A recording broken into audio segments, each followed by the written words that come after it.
Welcome to the Codcast from Commonwealth Magazine. I'm Michael Jonas.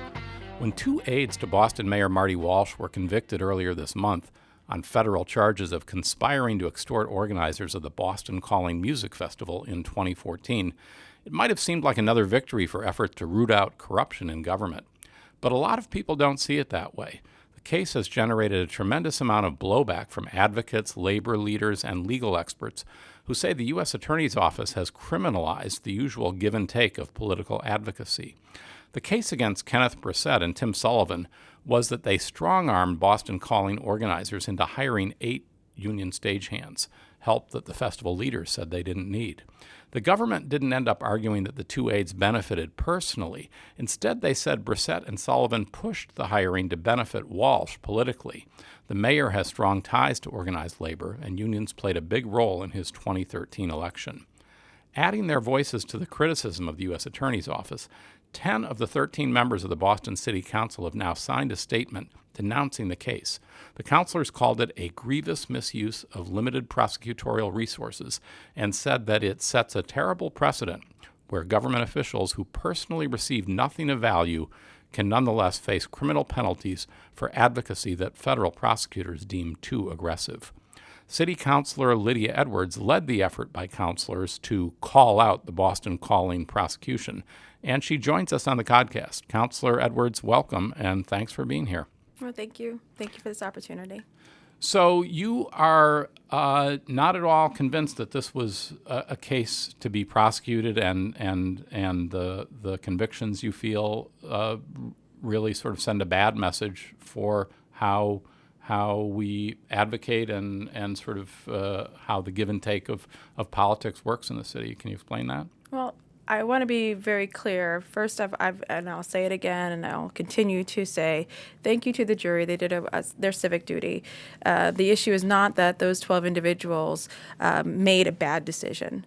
The issue for me and many of my colleagues and many of the people who are in opposition to this moment, I guess, and this question of advocacy is that whether now we're in a different world, whether extortion is now considered or advocacy is now considered extortion. That's the question that we're dealing with, and why at all a jury was asked whether that was criminal activity to begin with. You know, I personally believe that we should be our strongest, our most loud, and our most unapologetic about people working and using and benefiting commercially on public land. So I don't believe in any way, shape, or form advocating for union jobs is a form of extortion. I don't believe any way, shape, or form advocating for a diverse workforce is extortion.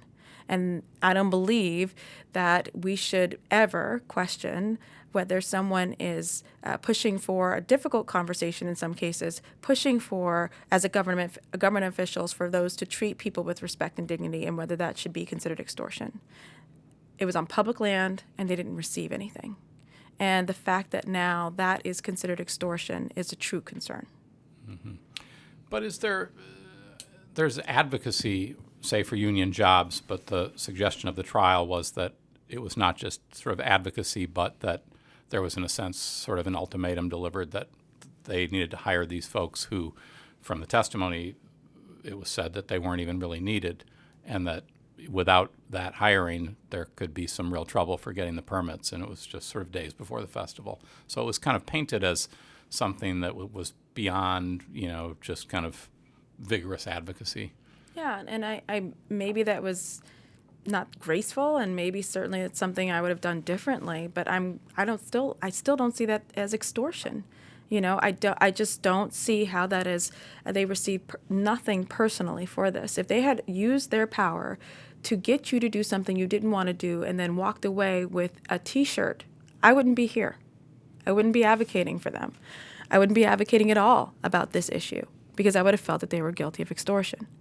But to say that their benefit was political, advocacy or something for the mayor, I think that stretches beyond belief. I mean, that means that any one of my staffers who are fighting to make me look good in the community could also now be held accountable for extortion, or that's a personal benefit they're receiving. It's too much. It's this line, this blurring of the lines, that is what's concerning to me. And to also what I believe is creating a new tool in the toolbox for those who want to challenge our diversity policies at the city, who want to challenge when we do speak up for labor, against bad labor practices, when we do walk the strike lines, which I have done, the picket lines, all of those points are pressure points that we use, our platform, our political, positions to push people to do better. And so at what point is that now considered extortion? But again, I think the question they seem to raise was not the advocacy, but is it right to say you need to hire these folks or you may not get permits? Yeah, and I want to, again, I truly believe, one, they didn't prove that they actually said that, right? They did not actually say, or I don't believe anyone said that they said, if you don't do X, you don't get these permits. Right. I believe they testified they felt pressured. Mm-hmm. They felt pressured that they would suffer some sort of economic calamity if they didn't do it. Mm-hmm. So they internalized whatever message they felt they received in a room and felt pressured and did something they didn't want to do.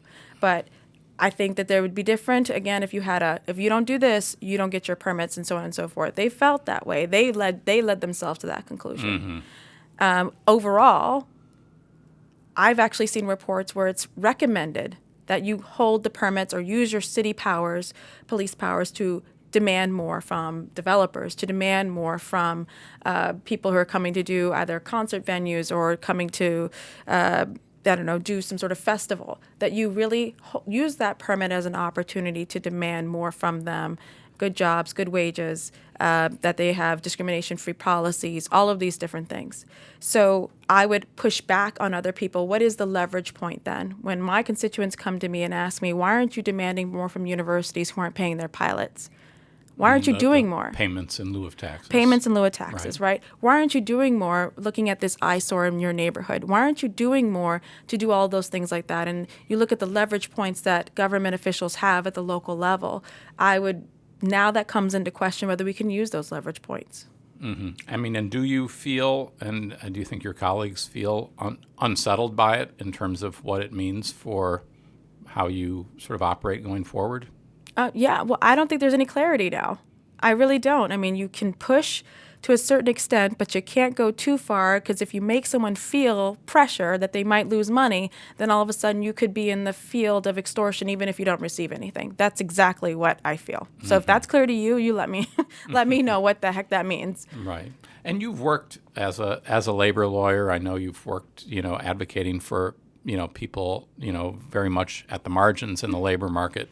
And so to you, is this sort of striking at the ability to do that kind of advocacy for, people who need it most? And is in that way, it's sort of a setback in your view to, standing up for the little guy? I guess the prosecutors try to say this was sort of strong-arming by powerful forces against a business, and you, it sounds like, feel like it's going to make it, in fact, sort of turning on its head, difficult to advocate for people who don't have clout or power. Look, sometimes all we have is pressure.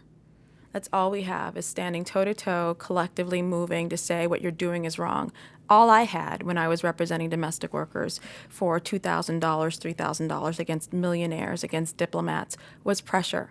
Pressure that when I walked the streets with my clients, many of them undocumented immigrants, and by walking the streets, I'm talking about Belmont, when we literally went outside the man's house and with signs for his neighbors to see that he did not pay his workers. Mm-hmm. Okay? And I was also the lawyer in that case, and I proudly brought that case too. The case was pending legally while I was outside his house telling him, you're wrong for what you did. Mm-hmm. So sometimes pressure is all we got. Sometimes pushing them and actually, yes, making sure that they understand they will deal with and suffer economic harms, boycotts, all of those things are all we have sometimes, And what I think, when we deal with this kind of situation where that could be considered extortion, I was not going to receive anything advocating for my clients. They were going to receive their wages, hopefully. Mm-hmm. But that's the blurred line. That's the question. Already we're seeing people say, you know what, if that's extortion, then maybe when I was forced to include out vets in the St. Patrick's Day parade, I felt, though it wasn't directly communicated to me, but I certainly felt that I wouldn't get my permits. I felt pressured, for example, to have them, or I wouldn't get my permits so I can have the St. Patrick's Day parade. That's been reported. Those folks are looking now at all the moments and times where the city questioned them, and they felt suddenly feel pressure and wonder if that's not a form of extortion. And that's a concern for me. People are now turning their heads, literally turning around and saying being forced to be around gay, lesbian, bisexual veterans is somehow a form of extortion. I think that's offensive, and I would want my government officials to say that as well. Mm-hmm. And were you? Are you at all surprised by, I guess, kind of the pushback from both Boston newspapers? They came out with strong editorials, just sort of, saying. I think it was the dumbing down of advocacy. There you go. And also accused of as a mob mentality. Honestly, I don't think 10 out of 13 is not mob mentality. We had 13 out of 13 supporting their union when they were organizing. So they didn't accuse us of a mob mentality then. That's to the Boston Globe. Mm-hmm. And also dumbing down and having a picture of myself and Councilor Janey. I don't appreciate dog whistle tactics. I think it's offensive. Mm-hmm. And I can just certainly say that we disagree on policy, and in particular this moment, I would happily debate any of them or the whole board. Right? So I'm not concerned about my intelligence or my ability to make an argument. And I think that they get to hide behind and put none of their names out there. I don't have that option, but I wouldn't take it anyway. So when it comes to their criticism of this, they also forgot it's not just 10 city councilors. There's 70 plus organizations growing to over 100 and also going national that have all said this is a problem. So you dismiss not just us, you dismissed all of them as well. And none of us I shouldn't say none of us, but many of us are not friends of the administration. Many of us, including myself, have been highly critical of the administration throughout the years since I've been a city councilor. Right. So to dismiss that is, I think, offensive, and it just really speaks to how little their ears are to the ground and really understanding the impact of this decision. They're seeing the moment and missing the movement. Mm-hmm. And just for listeners who may not have followed it, Councilor's reference to these 70-some organizations was a sort of statement put out by a large number of nonprofits that took out ads in the Globe and the Herald both this week, and sort of came to the same conclusion as the city councilors about this issue. I guess I also wonder if, in this case, you're talking about sort of the stifling effect of really legitimate advocacy. A lot of people have kind of raised or talked about this case in as sort of an echo of the case that was heard a couple of years ago against some leaders in the state probation department, where there was also an effort to use federal corruption statutes against people. In that case, it had to do with hiring. It was also a little bit of a tough time prosecutors had determining what the tangible benefit was of this whole hiring scheme that was said to have gone on with jobs there, and that ultimately those convictions were overturned. I just wonder if. Again, the common theme people seem to be saying is that there's been an effort by prosecutors to try to bring into courtrooms and through the legal system actions that may be going on in government that, in that case, many people may find objectionable, sort of patronage hiring without any relationship to qualification, or something in the case of what you're talking about more broadly here in the city about other kinds of advocacy. Yeah, they're trying to litigate instead of legislate, or try to push for more robust lobbying laws and push for more ethical standards for government officials. All of, these are things that can happen. And so I want to, also counter the narrative that I'm saying that we can't adjust for and advocate continually for these vulnerable populations. If indeed, we're going to be our most creative in how to do that, and we're going to look at the standards now for a permit on public land. We're going to look at the standards now for being able to operate and do business in the city of Boston, and where we can up those standards to make sure that we don't have companies like Boston Calling that were willing to steal the wages of those workers. And let's not forget that. I don't know, I get frustrated that people keep talking about the two men who are convicted and forget that the Boston Calling was going to and planning to commit wage theft. Okay, so those companies should be held to a higher standard in how they're going to do and operate business in the city of Boston. And so we will absolutely have to raise those standards. But yes, you're right. They are trying to push an agenda in the courthouses that should be taken care of in the state houses and the city council. Mm-hmm.